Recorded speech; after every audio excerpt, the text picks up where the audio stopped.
Presenta Yerba Salud y Flora, compartiendo nuestro mate.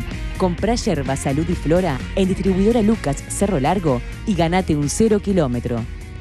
Presenta Dedicar, servicio de acompañantes para su plan familiar e individual. Llámanos al 2917-57.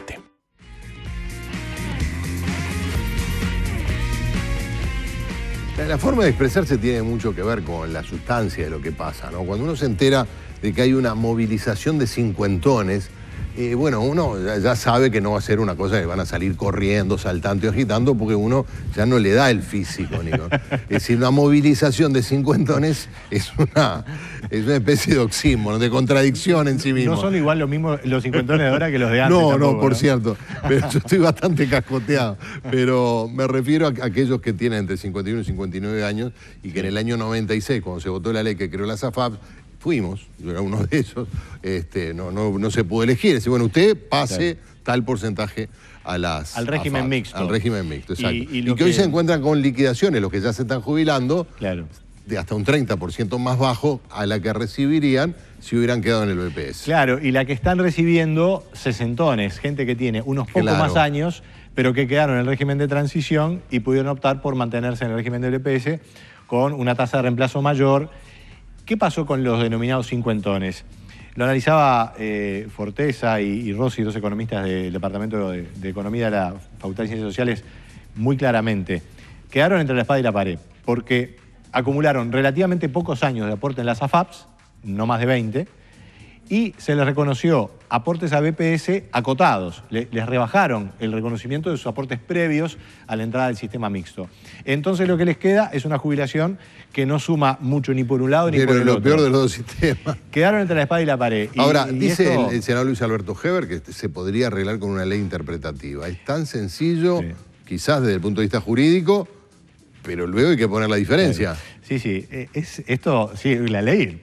Claro, es lo de menos. Claro. Es un bollo. Porque además, y hablando de temas políticos, las difíciles son las leyes que tienen costo político. Las que no tienen costo salen rapidísimo. Y esta, que sería una respuesta a un grupo que está reclamando, la ley saldría fácil. Lo que hay que poner es plata. Las estimaciones, yo todavía no he hecho un análisis propio, pero las cosas que he averiguado indican que sería de unos 20 millones de dólares anuales y podría ir creciendo. 20 y el año viene 40 y así, más o menos. No sé si 40, más bien más paulatino, porque los cincuentones se van a ir jubilando a poco, pero es un costo. Y después y un global que capaz que supera los 150 millones. Claro. Es una cifra muy importante. Y el BPS, o sea, el sistema de seguridad social mixto, claro, en las AFAPs no hay déficit porque lo que se aporta, se acumula, da renta y después se hace cálculo jubilatorio. Pero en el BPS el déficit está aumentando ahora. Sí.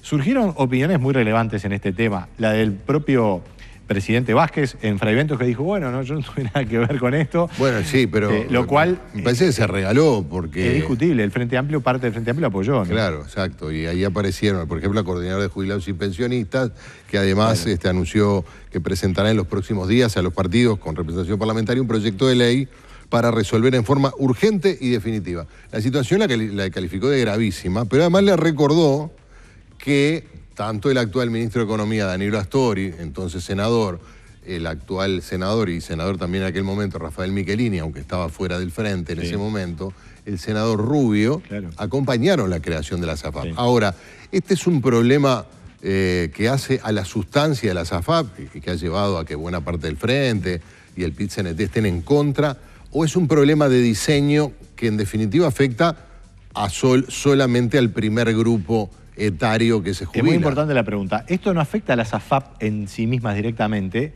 y no es por la introducción de las AFAP que se genera el problema. El problema se genera por esa generación que quedó entre la espada y la pared, porque no se le reconocieron todos los aportes previos, que es lo que están pidiendo. En realidad el reclamo, estrictamente, es al BPS, no es a las AFAP. Yo en el 96 tenía 20 años de laburo ya. Y claro. 20 años de trabajo tenía. Y claro, y si te vas a jubilar, eventualmente la gente que está en una FAP va a acumular como mucho 20 años. Claro. Que no es tanto.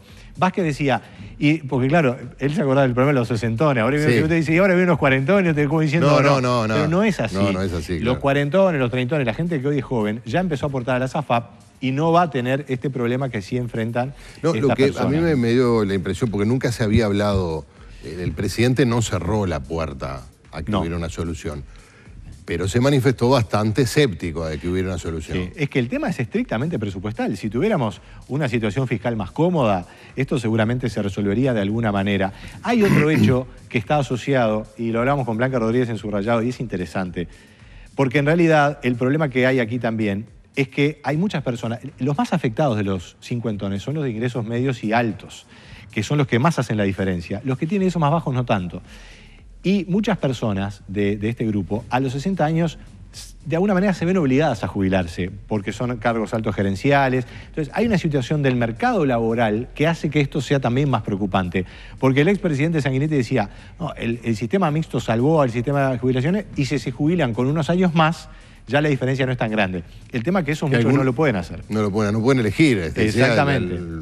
Exacto. Claro, porque si pueden salir a buscar trabajo, bueno, pero con 60 y con una jubilación en ciernes y como está la cosa, no es lo mismo. Exactamente. Y ese es un elemento que hay que tener en cuenta, ¿no? Bueno, Nico, bien, pero un gustazo. Hubo buenas noticias, baja la inflación, no se perderá tanto en los consejos de salario, no lo dijiste, pero seguramente haga que aquellos sindicatos que en el PIT-CNT estaban más duros con el paro de 24 horas, aflojen un poco, quizás. El Teatro de Verano se llena el 8 de septiembre con el Zunca, en la asamblea clásica que van a tener allí. Lo que no está bien es la producción. El dato del PBI, estimo, no va a ser bueno, se va a anunciar entre unos días. Y bueno, no es bueno. No la veo muy bien. ¿Por qué lado? Porque ha caído la agricultura, ha caído la industria. El turismo está ayudando, es interesante.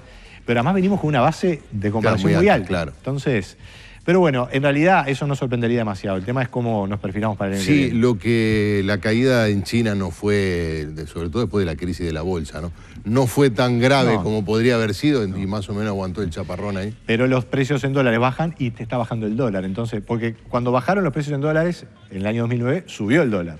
Compensó, pero no es la situación actual. ¿Y los activos cómo están? ¿Activos agropecuarios? El precio de la tierra ha corregido a la baja de los picos en que estuvo alrededor de un 15%, diría, pero demoran en ajustarse y no tienen por qué ajustarse. Esto es un ciclo, dependerá, por eso digo, qué va a pasar en el 2017, qué cosas expresamos en cuanto a lo que fue este gran ciclo, qué dejó de bueno y de robusto y qué compromiso dejó que nos cargan un poco la mochila. No, y finalmente el Uruguay, viste que el Uruguay es un país divino, ¿no? Pues rascás un poco, siempre es igual.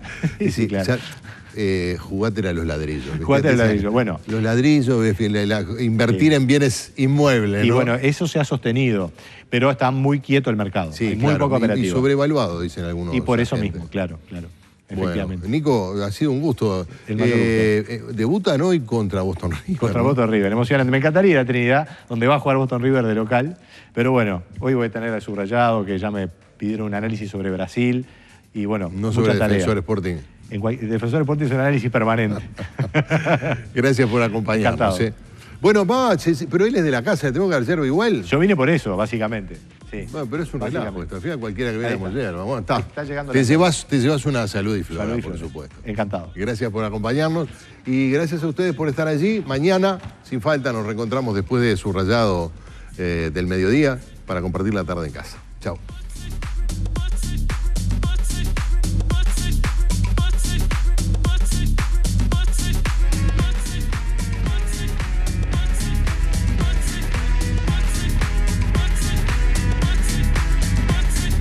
Presentó Yerba Salud y Flora, compartiendo nuestro mate. Compra Yerba Salud y Flora en Distribuidora Lucas Cerro Largo y ganate un 0 kilómetro. Presentó Dedicar servicio de acompañantes para su plan familiar desde solo 499 pesos por mes. Llámanos al 2900 1757.